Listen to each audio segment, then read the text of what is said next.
Itu sama dengan Mbah Surip mijiti saya, begitu selesai dia bukan tukang pijit lagi. Nah, keliru enggak? Lah kok malah Bali pulang ke Indonesia malah disebut Haji Iwan. Jadi itu kekeliruan yang luar biasa. Jelas ya Mas ya? Jelas ya?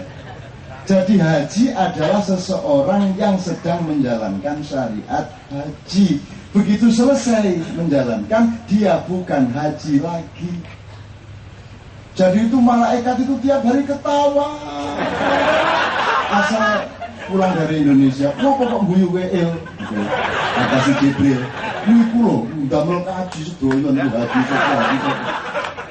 Menurutku nggak ada haji kok di Indonesia. Haji itu ya di Arab. Sebab syariat itu dijalankan di Arab. Jadi kalau di Indonesia tidak ada haji. Tapi berani Anda merombak ini? Ini aja nggak bisa merombak, mau merubah Republik Indonesia. Ya, ya. Oke, ini sekedar ilmu kata, sangat sederhana. Ini cuma epistemologi. Jadi kafir itu juga begitu. Kafir adalah ketika Anda menutupi kebenaran dalam hal apapun. Korupsi itu adalah seharusnya 50, tinggal 30 karena yang 20 ditutupin, kan begitu? Itu namanya kafir.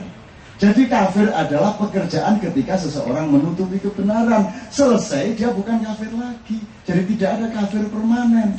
Ini negeri kafir, tidak ada negeri kafir.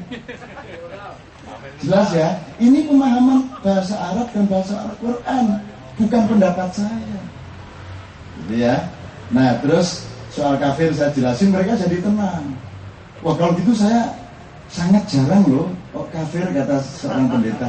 Lah ini ya sampean ini arang kafir sampean. Nek kepengin bawa wong kafir sak embrek ya sampean melok aku mulai gitu. Kofar kafir. Karwo menang melawan Khofifah itu andaikan bisa diselidiki, Anda bisa menemukan kekafirannya, kekufurannya berapa macam. Bagaimana cara menutupi suara di Bangkalan dan lain sebagainya. Nah, tapi kan tidak mungkin pemilu pilkada dikaitkan dengan kata kafir. Jadi ini masyarakat modern apa bukan?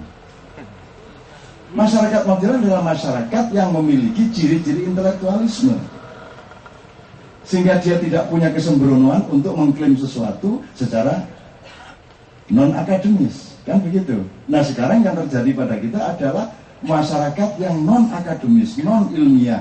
Masyarakat yang bondonya asumsi. Asumsi, talk show di televisi itu isinya asumsi.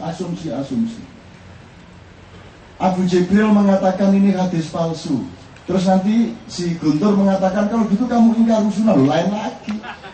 Jadi begitu gampang orang melakukan kekufuran.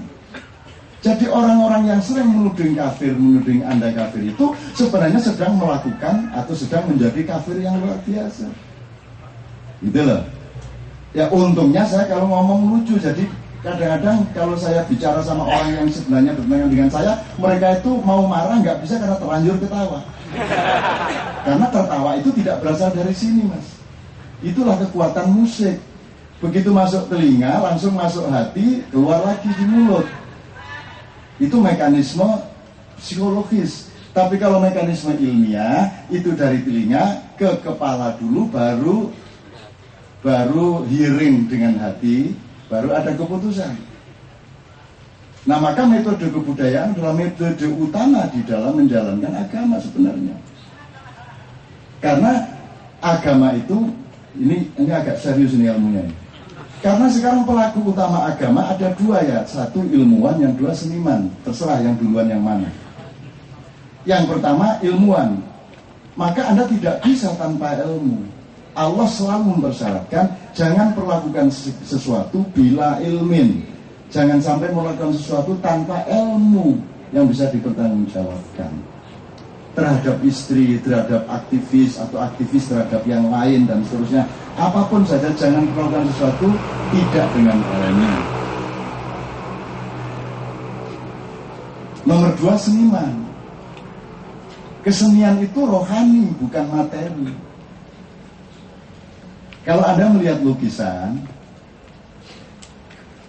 ada lukisan yang harganya 1 miliar, ada 400 juta, 1 juta. Kalau dihitung modalnya kan cuma berapa?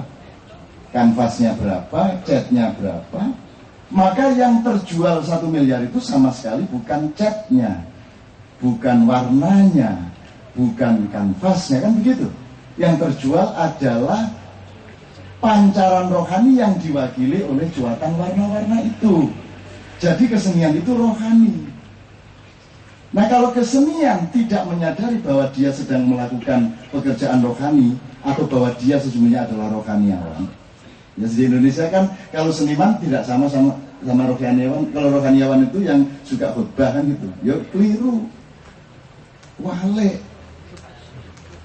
Wong di Jawa Timur sekarang sudah ada kiai baru, ada ulama baru sejak pilkada ini. Kalau dulu kan Gus Dur memperkenalkan ulama khas seperti ini.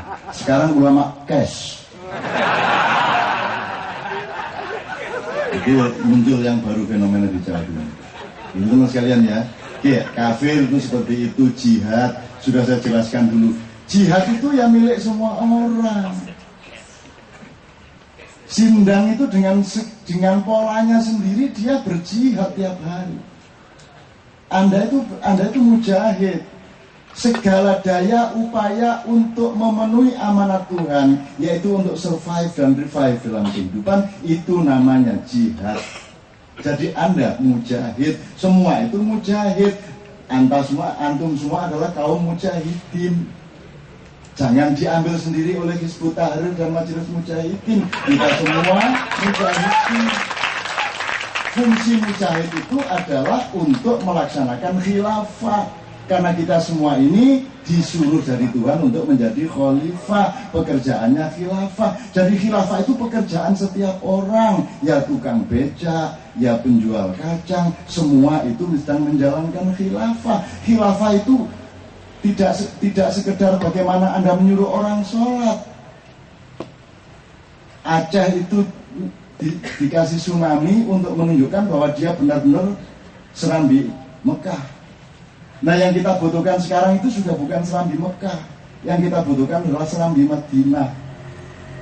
Kalau serambi Mekah itu adalah ajaran-ajaran Islam pada tingkat ubudiyah, sholat 5 waktu, syahadat, zakat, ya, itu sudah tidak perlu dilembagakan lagi. Itu sudah cukup menjadi pengetahuan setiap orang, yang kemudian harus kita laksanakan dengan prinsip yang kita sebut masyarakat madani, berasal dari kata Madinah, bersifat madaniyah, diindonesiakan dari madani. Itu adalah kalau Rasulullah mengatakan alaikum bil wirasah, mulai hari ini bercocok tanamlah dalam segala arti.